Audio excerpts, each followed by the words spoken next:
नमस्कार मित्रांनो, मी सचिन शिंदे आपल्या समोर त्या स्पर्धेचा अकॅडमी युट्यूब चॅनल पाहतो. मित्रांनो, महत्वाच्या चालू घडामोडी. मित्रांनो, आपण पाहतोय आजचे 23 आणि 24 ऑगस्ट 2026 चे महत्वाचे 12 प्रश्न. मित्रांनो, कोणतीही स्पर्धा परीक्षा असू दे, चालू घडामोडी हा विषय महत्वाचा असतो. आणि मित्रांनो, आपण पोलीस भरती, एमपीएससी, यूपीएससी किंवा आर्मी भरती कोणतीही परीक्षा असू दे, त्यासाठी चालू घडामोडीसाठी हा विषय आपण रोजचे 12 प्रश्न खूप मेहनतीने घेऊन येत असतो. आणि मित्रांनो, आपण नवीन असेल तर नक्की चॅनल सबस्क्राईब, लाईक आणि सर्वांना शेअर करा. आणि आपण व्हिडिओ पाहताना सुरुवातीपासून शेवटपर्यंत पहा, जेणेकरून प्रत्येक प्रश्न आपल्याला समजू शकेल. ओके, स्टार्ट करूया. आजचा पहिला प्रश्न. टायसन या लष्करी श्वानाला कोणता सन्मान देण्यात आला? परत एकदा, टायसन या लष्करी श्वानाला कोणता सन्मान देण्यात आला असा प्रश्न विचारलाय. तर उत्तर पाहायला गेलं मेन्शन इन डिस्पॅचेस हा पुरस्कार देण्यात आलेला आहे. डिटेल पाहूया आपण. लष्करी श्वान टायसन मेन्शन इन डिस्पॅचेस सन्मान. टायसन लष्करी असेच डॉग आहे तो. जर्मन शेफर्ड आहे तो. युनिट 2 पॅरा स्पेशल फोर्स आहे. सन्मान मेन्शन इन डिस्पॅचेस आणि घोषणा केली झाली 80व्या स्वातंत्र्य दिनाच्या पूर्वसंध्येला याची घोषणा झाली. घोषणा करणाऱ्या राष्ट्रपती द्रौपदी मुर्मू आहेत. ऑपरेशन रक्षक, ऑपरेशन त्राशी 1 या ठिकाणी खूप चांगलं काम केलं होतं. ठिकाण चत्रू बेल्ट, किश्तवाड, जम्मू काश्मीर. योगदान दहशतवाद्याचे लपण्याचे ठिकाण शोधले. गोळी लागून जखमी झाल्यानंतर ही मोहीम शोधली. 3 जैश-ए मोहम्मद दहशतवाद्यांना निष्प्रभ करण्यात योगदान. मेन्शन इन डिस्पॅचेस युद्ध क्षेत्रातील शौर्य आणि कर्तव्यनिष्ठेबद्दल दिले जाणारे अधिकृत लष्करी कौतुक. ठीक आहे. यात 89 जणांना हा सन्मान देण्यात आला. त्यापैकी फक्त एकमेव प्राणी जो आहे तो टायसर हा कुत्रा आहे. लक्षात ठेव, तो डॉग आहे. 89 जणांपैकी एक फक्त प्राणी आहे. पुढे दुसरा प्रश्न. तमिळनाडूमध्ये तिसऱ्या आपत्तीसाठी मातृत्व रजा किती करण्यात आली? प्रश्न विचारलाय. तमिळनाडूत तिसऱ्या आपत्तीसाठी मातृत्व रजा किती करण्यात आलेली आहे? तर पाहायला गेलं मित्र हो, आपण डिटेलचं पाहायला गेलं तर 365 दिवसाची करण्यात आलेली आहे. डिटेल पाहूया. तमिळनाडूतील तिसऱ्या आपत्तीसाठी 365 दिवसाची मातृत्व रजा. घोषणा 18 ऑगस्ट 26. ठिकाण चेन्नई, तमिळनाडू विधानसभा. पूर्वी तिसऱ्या आपत्तीसाठी 12 आठवडे 84 दिवस रजा होती. आता तिसऱ्या आपत्तीसाठी 365 दिवसाची भर पगारी मातृत्व रजा. पहिल्या दोन आपत्तीप्रमाणे तिसऱ्या आपत्तीसाठी ही सुविधा. तमिळनाडू TFR 1.4 पेक्षा खाली गेलेला आहे. लोकसंख्या स्थिर ठेवण्यासाठी आदर्श TFR 2.1 मानला जातो. राज्यातील सुमारे 16% लोकसंख्या 60 वर्षावरील आहेत. लक्षात ठेवा. ठीक आहे. 365 डेजची सुट्टी देण्यात आलेली आहे. ओके. पुढं तिसरा प्रश्न. सज्जन कुमार कोणत्या पक्षाचे माजी खासदार होते? आता प्रश्न घेण्याचा मूळ उद्देश काय आपण पाहूया. पहिल्यांदा आपण पाहूया ते काँग्रेस पक्षाचे होते. ठीक आहे. डिटेल पाहूया आपण त्याबद्दल त्यांच्याबद्दल. ओके. माजी काँग्रेस खासदार सज्जन कुमार यांचे निधन 20 ऑगस्ट 26 रोजी. वय फक्त 80 वर्ष. ते माजी काँग्रेस खासदार होते. राजकीय कारसुरुवात 1977 दिल्लीचे नगरसेवक म्हणून त्यांनी केली. असू दे लक्षात. 1977 दिल्लीचे नगरसेवक. आउटर दिल्ली मतदारसंघ खासदार. 80, 91, 2004 लोकसभेचे प्रतिनिधित्व केले. 1984 शीख विरोधी दंगल प्रकरणात जन्मठेपेची शिक्षा त्यांना झाली. 17 डिसेंबर 18 दिल्ली उच्च न्यायालयाचे जन्मठेपचे निकाल. 25 फेब्रुवारी 25 रोजी दुसऱ्या प्रकरणातील जन्मठेप 2018 मध्ये काँग्रेसचा त्यांनी राजीनामा दिलेला आहे. ओके. पुढे नेक्स्ट क्वेश्चन. चौथा प्रश्न आपण पाहतोय. GJ523b या बाह्यग्रहाला कोणत्या नावाने संबोधले जाते?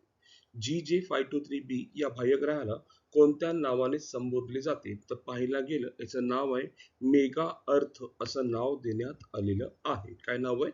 मेगा अर्थ. डिटेल पाहूया आपण. मेगा अर्थ बाह्यग्रह GJ523b. नाव GJ523b. प्रकार बाह्यग्रह हा असामान्य आकार व खडकाट असल्यामुळे मेगा अर्थ असे संबोधले. संशोधक एमॅक्स क्रॉफ्ट यांच्या नेतृत्वाखाली प्रथम. ठीक आहे. असू दे एक पॉइंट माहिती. संस्था युनिव्हर्सिटी ऑफ विस्कॉन्सिन मॅडिसन. पृथ्वीच्या 2.55 पट मोठा. पृथ्वीपेक्षा 23.5 पट अधिक वस्तुमान. घनता सुमारे 7.8 G पर सेंटीमीटर क्यूब. परिभ्रमण कालावधी 17.75 दिवसाचा. अंदाजित तापमान 538 केल्विन पर्यंत जातं. ओके. पुढे पाचवा प्रश्न. स्पेस एक्सच्या 2 फाल्कन 9 प्रक्षेपणामध्ये किती मिनिटाचे अंतर होते? पाहायला गेलं फक्त 38 मिनिटाचे अंतर होते. डिटेल पाहूया. स्पेस एक्सचा फाल्कन 9 क्षेपणास्त्राचा नवा विक्रम.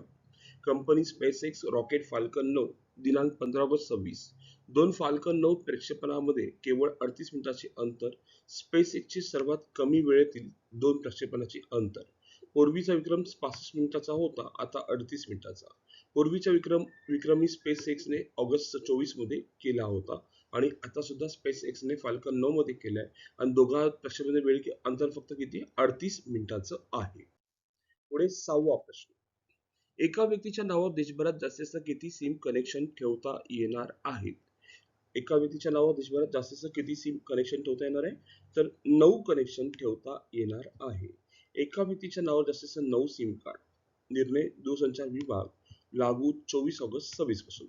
एका व्यक्तीच्या नावावर जास्तीत जास्त 9 मोबाईल कनेक्शन. जम्मू काश्मीर, आसाम, ईशान्य राज्य कमाल 6 कनेक्शन. सर्व ऑपरेटर सर्व सर्कल मधील कनेक्शन एकत्र मोजले जातील. मर्यादेपेक्षा जास्त नवीन कनेक्शन नाकारले जाईल. अतिरिक्त कनेक्शन सक्रिय झाल्यास निलंबित केले जाईल. 30 नोव्हेंबर 26 पर्यंत real time photo based verification सुरू करण्याचे लक्ष्य करण्यात आलेले आहे. ओके. पुढे 7वा प्रश्न. आपण 7वा प्रश्न पाहतोय. राष्ट्रीय क्रीडा पुरस्कार 2025 अंतर्गत अर्जुन पुरस्कार किती खेळाडूंना जाहीर झाला? तर पाहायला गेलं तर टोटल 17 खेळाडूंना हा पुरस्कार जाहीर झालेला आहे. किती खेळाडू मित्र हो? 17 खेळाडूंना हा पुरस्कार जाहीर झालेला आहे. 8वा प्रश्न. स्वातंत्र्य दिन 2026च्या पूर्वसंध्येला सर्वाधिक 141 शौर्य पदक कोणत्या पोलीस दलाला मिळाले? मित्रांनो पुन्हा एकदा प्रश्न सांगतो, खूप पॉईंट महत्वाचा पोलीस दलाशी संबंधित आहे. तर स्वातंत्र्य दिन 26च्या पूर्वसंध्येला सर्वाधिक 141 शौर्य पदके कोणत्या पोलीस दलाला मिळाली आहेत? 141 शौर्य पदक मिळालीत मित्रांनो. 1-2 नाहीयेत, हे सुद्धा आपल्याला माहित पाहिजे. आणि मित्रांनो आपण व्हिडिओ पाहतो ना, तो प्रॉपर व्हिडिओ पाहत जा, जेणेकरून प्रत्येक प्रश्न आपल्याला समजू शकेल, पॉवरफुल आपल्याला येऊ शकेल. त्याच अनुषंगाने मी रोजचे प्रश्न टाकत असतो. प्रत्येक प्रश्न आपण पाठांतर केला, परफेक्ट केला, लिहून काढला तर तुमच्या लक्षात प्रॉपर येऊन जातं आणि आपल्याला अभ्यास कुठल्या पद्धतीने काय करायचा हे सुद्धा आपल्याला समजू शकतं. ठीक आहे. आपण बघा, हा प्रश्न इतका महत्वाचा आहे की पोलीस दलाशी संबंधित आहे. त्याचं उत्तर आहे मित्रांनो छत्तीसगड पोलीस. काय नाव आहे? छत्तीसगड पोलीस. पुढे 9वा प्रश्न. अपराजिता परांग ला 26 हे अखिल भारतीय महिला साहसी अभियान कोणत्या संस्थेतर्फे राबविण्यात येत आहे? तर ऑब्विसली एनसीसी द्वारे तो राबवण्यात येत आहे. नाव काय? अपराजिता परांग ला 2026 चे अखिल भारतीय महिला साहसी अभियान कोणत्या संस्थेद्वारे राबवण्यात येत आहे? तर एनसीसी द्वारे राबवण्यात येत आहे. नेक्स्ट 10वा प्रश्न. दूरदर्शनच्या नवीन महासंचालकपदी कोणाची नियुक्ती झाली आहे? त्याचं उत्तर आहे रीना सोनेवाल कौली यांची नियुक्ती झालेली आहे. पुढे नेक्स्ट क्वेश्चन 11वा. इराक प्रजासत्ताकात भारताचे पुढील राजदूत म्हणून कोणाची नियुक्ती करण्यात आली आहे? प्रश्न एकदा पुन्हा एकदा. इराक प्रजासत्ताक भारताचे पुढील राजदूत म्हणून कोणाची नियुक्ती करण्यात आलेली आहे? तर उत्तर आहे अजय ए कुमार यांची नियुक्ती करण्यात आलेली आहे. आणि सर्वांसाठी 12वा प्रश्न. 2026च्या द 100 पुरुष क्रिकेट स्पर्धेचे विजेतेपद कोणत्या संघाने पटकावले? तर उत्तर होतं मँचेस्टर सुपर गँड्स. उत्तर ऑप्शन नंबर 1 आहे. लक्षात ठेवा, यांनी जिंकलेलं आहे. मँचेस्टर सुपर लक्षात ठेवा. ठीक आहे. ऑप्शन नंबर काय आहे? 1 आहे. आणि सर्वांसाठी आजचा प्रश्न. जुलै 26 मध्ये एनसीआरबीच्या नवीन महासंचालकपदी कोणाची नियुक्ती झाली आहे? प्रश्न काय आपल्याला, जुलै 2026 मध्ये एनसीआरबीच्या नवीन महासंचालकपदी कोणाची नियुक्ती झाली आहे? ऑप्शन आहे आलोक कुमार मित्तल, अमित गर्ग, सुजित पांडे, राजीव कुमार. आपल्याला कमेंट मध्ये उत्तर सांगायचंय, तर उत्तर काय असू शकतं. ठीक आहे. आज आपण इथेच थांबू. उद्या याच टाइम रोजी याच वेळी भेटू मित्रांनो. धन्यवाद. थँक्यू.